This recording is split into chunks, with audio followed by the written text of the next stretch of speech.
പിന്നെ എന്ത് പറഞ്ഞാലും സംഖ്യ എന്ന് പറയുന്നത് നിങ്ങൾ എന്ത് ഈ സംഖ്യ എന്ന് പറയുന്നതിൽ ഉദ്ദേശിക്കുന്നത്? 9ലും 10ലും പഠിക്കുന്ന സമയത്താണ് ഞാൻ ശാഖയിൽ പോയിട്ടുള്ളത്. ഈ 9ലും 10ലും പഠിക്കുന്ന സമയത്ത് ഞാൻ KSUക്കാരനാണ്.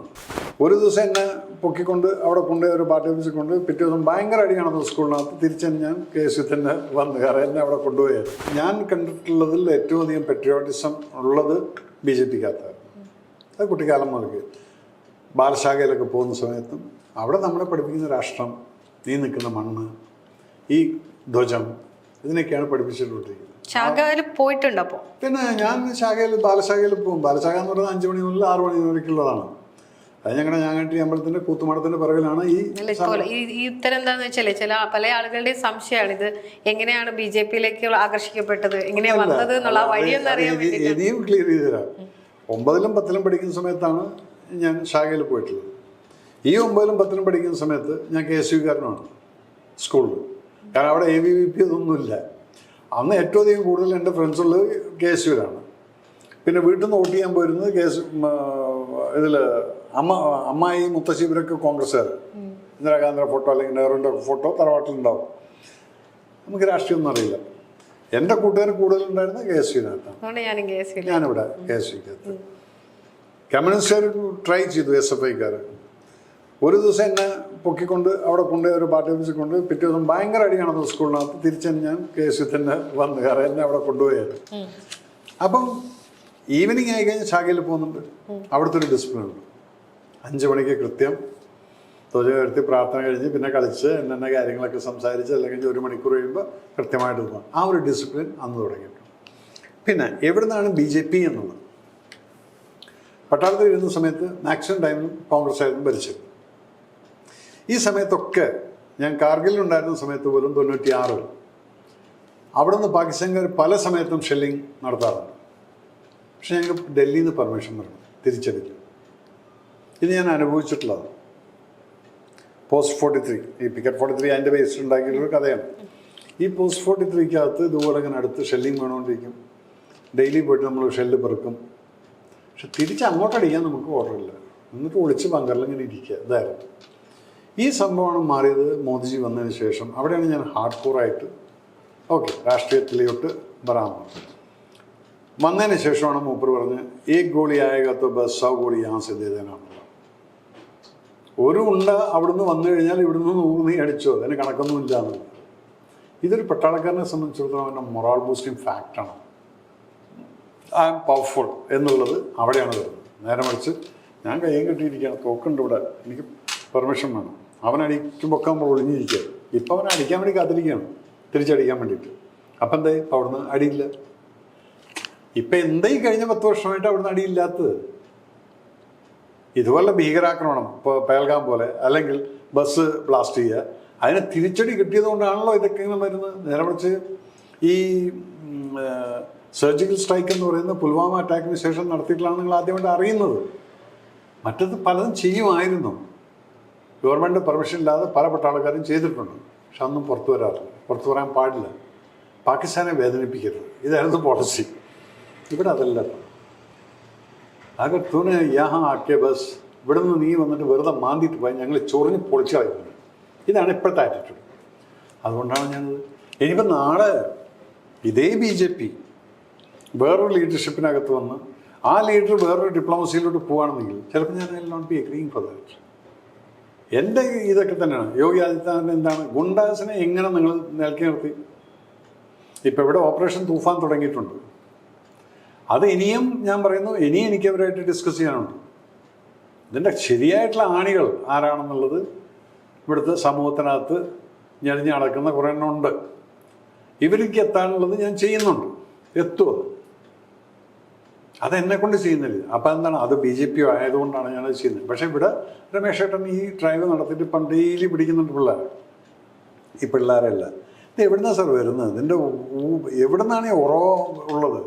അത് പിടിക്കുക, നമ്മൾ കാണിച്ചു കൊടുക്കുക. മോദി ഇത്ര ആരാധന തോന്നാനുള്ളൊരു കാരണം ബിക്കോസ് ഒരു കറപ്ഷൻ ചാർജ് പറയുന്നു ഇതേവരെ ഇല്ല. നിങ്ങൾ പറഞ്ഞാൽ അദാനി അംബാനി എന്ന് പറയുന്നത് ഈ പ്രൈവറ്റൈസേഷൻ എന്ന് പറയുന്നത് ഏതൊരു ഗവൺമെൻറ് ആണെങ്കിലും ശരി, അതിനകത്ത് ഇപ്പം എന്താ മുഖ്യമന്ത്രി V D Satheesan is also agreeing for certain things. അത് വിഴിഞ്ഞം പോർട്ടാണെങ്കിലും ശരി, ഏതാണെങ്കിലും ശരി, ഒരു രാജ്യത്തിനെ പ്രോസ്പെരിറ്റിയിലോട്ട് കൊണ്ടുപോകാൻ നമ്മൾ പലപ്പോഴും പ്രൈവറ്റൈസേഷൻ ചെയ്യേണ്ടി വരും. ഓക്കെ, റെയിൽവേസ് ഇന്ന് ഇത്രയധികം ഇമ്പ്രൂവ്മെൻറ്റ്. എന്തുകൊണ്ട്? റെയിൽവേസ് ഓട്ടോണോമസ് ബോഡിയാണത്. ആ റെയിൽവേസിൻ്റെ ഫുൾ അതൊരു ഗവൺമെൻറ്റാണത്. അത് ആരുടെയും കുത്തകയല്ല. പക്ഷേ റെയിൽവേ എന്ന് പറയുന്നത് ഒരു സെപ്പറേറ്റാണ്. അപ്പം ഒരു ഷിപ്പ് യാർഡ് അല്ലെങ്കിൽ ഇതൊക്കെ വരുന്ന സമയത്ത് പോർട്ടുകൾ, ഇതൊക്കെ ഒരാൾ അവരുടേതായിട്ടുള്ള രീതിയിൽ കൊണ്ടു നടക്കുന്ന സമയത്ത് അതിൻ്റെ അഡ്വാൻറ്റേജ് രാജ്യത്തിനാണ് കിട്ടുന്നത്. ഓക്കെ, ഇവിടെ എന്തുകൊണ്ട് മോദിയുടെ ഗവൺമെൻറ്റിൽ ഒരു കറപ്ഷൻ നിങ്ങൾക്ക് ഇതുവരെ കിട്ടിയിട്ടില്ല?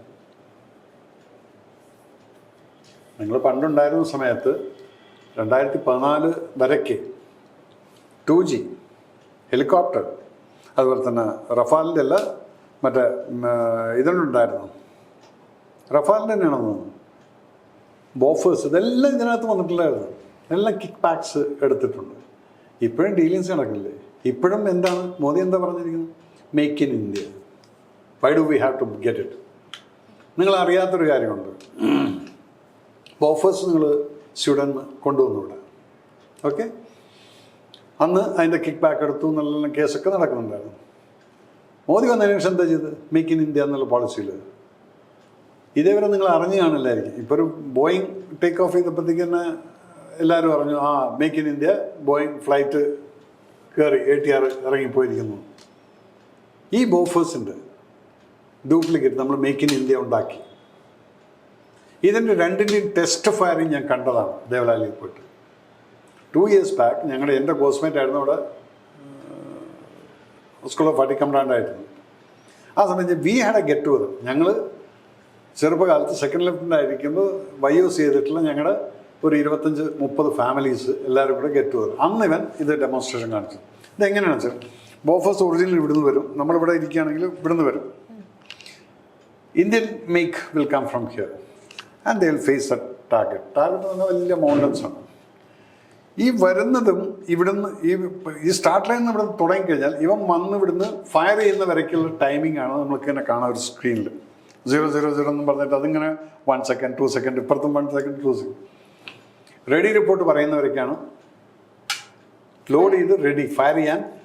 ബട്ടൺ അമർത്തി കഴിഞ്ഞാൽ ഫയർ ആവുന്നില്ല, അവിടെയാണ് റെഡി റിപ്പോർട്ട് പറയുന്നത്. Indian indigenous Bofors has given 17 seconds. Original Bofors has given 43 seconds. Difference എത്രയായി? 26 സെക്കൻഡ്സിൻ്റെ ഡിഫറൻസ്. ഒരു യുദ്ധത്തിൽ ഒരു ഉണ്ട വായിക്കാൻ 26 സെക്കൻഡിൻ്റെ ഡിഫറൻസ് വരുന്നുണ്ടെങ്കിൽ ആ യുദ്ധത്തിൻ്റെ തീരുമാനമാക്കുന്നത് ഈ 26 സെക്കൻഡാണ്. അതാണ് ഇന്ത്യക്കാർ ചെയ്തു വെച്ചിരിക്കുന്നത് മേക്ക് ഇൻ ഇന്ത്യ. അതിൽ വേറൊരു സംഭവം ഉണ്ടായി. എന്തിനാണ് മേക്ക് ഇൻ ഇന്ത്യ മോദി ചെയ്തത്? ഈ ബോഫേഴ്സിൻ്റെ ഇവർ ബ്ലാക്ക് മെയിൽ ചെയ്യായിരുന്നു നമ്മളെ. ബോഫേഴ്സ് ഗണ്ണ് മാത്രം കിട്ടിയിട്ട് കാര്യമില്ല. ഇതിൻ്റെ റൗണ്ട്സ് ഇത് അവരെന്നെ അയക്കണം അങ്ങോട്ട്. ഇവർ പണ്ട് ഒരു റൗണ്ടിന് 20,000 രൂപ വാങ്ങിച്ചിട്ടുണ്ടെങ്കിൽ അതിനെ ഇവർ കൂട്ടിയിട്ട് 2 ലക്ഷം ആക്കി ഒരു റൗണ്ടിന് മുകളിൽ. അപ്പോൾ അത്ര 1,80,000 രൂപ ഇവരാണ് കൂട്ടിയിരിക്കുന്നത്. ഞാൻ ഹൈപ്പത്തറ്റിക്കില്ല പറയാം. ഈ കൂട്ടിയതിൽ എന്തായി? നമ്മുടെ എക്കണോമിനെയാണ് അത് ബാധിക്കുന്നത്. ഓക്കെ, അപ്പോഴാണ് നമ്മൾ ഇതിൻ്റെ റൗണ്ട് ഇവിടെ ഉണ്ടാക്കാം എന്ന് പറഞ്ഞാൽ റൗണ്ടിൻ്റെ മുകളിൽ തുടങ്ങിയത് നമ്മൾ ഗണ്ണുണ്ടാക്കി. ഇപ്പോൾ സ്വീഡൻകാർ നമ്മുടെ അടുത്ത് അങ്ങോട്ട് വാങ്ങിക്കണം ഉണ്ടാകും നമ്മൾ പറയുന്ന വിലയ്ക്ക്. ഇതൊക്കെയാണ് മോദി ചെയ്തിരിക്കുന്നത്. അപ്പോൾ ഇതിനൊന്നും നിങ്ങൾ കേൾക്കാനും പറയാനൊന്നും താല്പര്യമില്ല. നിങ്ങൾക്ക് അത് പറഞ്ഞു കഴിഞ്ഞാൽ പൊളിറ്റിക്കലി അദ്ദേഹത്തെ പൊക്കി മറ്റത്. പിന്നെ എന്ത് പറഞ്ഞാലും സംഖ്യ എന്ന് പറയുന്നത്, നിങ്ങൾ എന്ത് ഈ സംഖ്യ എന്ന് പറയുന്നതിൽ ഉദ്ദേശിക്കുന്നത്? സംഖ്യയിൽ ഇവിടെ ഒരു മുസ്ലിം കമ്മ്യൂണിറ്റിയിൽ പോയിട്ട് വെട്ടാനോ കുത്താനോ കൊല്ലാനോ ഒന്നും പോയിട്ടില്ല. നിങ്ങൾ പറഞ്ഞുണ്ടാക്കുന്നതല്ലേ സംഖ്യകൾ വന്നാൽ മുസ്ലിംസിനത്ര. How can you say like that? അപ്പം മോദി ഫാക്ടർ എന്നുള്ളത് പലർക്കും പിടിക്കില്ല. ഇന്നാൾ സുനിത ദേവദാസ് എന്നോട് സംസാരിച്ചിരുന്നു 2 ലക്ഷം കൊണ്ട്. നിങ്ങളെനിക്ക് ഭയങ്കര ഇഷ്ടമാണ് മൈനസ് സംഖ്യ എന്ന് പറഞ്ഞു. ഞാൻ പറഞ്ഞു മൈനസ് സംഖ്യ എന്നെ കിട്ടില്ല, സംഖ്യ എന്ന് എന്ത് വേണമെങ്കിലും സുനിത വിളിച്ചോ. പക്ഷെ പറഞ്ഞത് നിങ്ങളെപ്പോഴുള്ള ആൾക്കാർ ഞങ്ങളുടെ കമ്മ്യൂണിസത്തിലാണ് വരേണ്ടിയിരുന്നത്. ഞങ്ങളാണ് റെവല്യൂഷൻ. നിങ്ങൾ revolution fine, but you are going in A wrong direction as far I am concern. ഗുണ്ടായുസത്തെ കൂടെ എല്ലാ റെവല്യൂഷൻ ഉണ്ടാക്കുന്നത്. ഒരു ബന്ധോ ഹർത്താലോ വന്നു കഴിഞ്ഞാൽ ജനത്തിന് ജനത്തിനെ കഷ്ടപ്പെടുത്തിക്കൊണ്ട് നീ മസിലുള്ള ആൾക്കാരെ റോഡിലേക്ക് ഇറക്കുന്നത്. അതാണ് നിങ്ങളുടെ കമ്മ്യൂണിസം എന്ന് പറയുന്നത്. ഹോസ്പിറ്റലിൽ പോകാൻ സമ്മതിക്കില്ല. അവിടെ എനിക്ക് ഹോസ്പിറ്റലിൽ ഇന്നലെ പോകുമായിരുന്നില്ലേ, ക്യാൻസറിൻ്റെ ഇന്നാണ് ഇഞ്ചക്ഷൻ അടിക്കുന്നത്. ആ ദിവസത്തിൽ ഇവൻ പറഞ്ഞത് അതിന് കിട്ടി, പടം നാട്ടുകാരുടെ അടുത്ത് കിട്ടിയത്. ഇനി നാട്ടുകാരിറങ്ങും. ഇനിയൊരു ബന്ധം വർത്താനം വരുന്ന സമയത്ത് നോക്കിക്കോളൂ ഇതിൻ്റെ മാറ്റങ്ങൾ.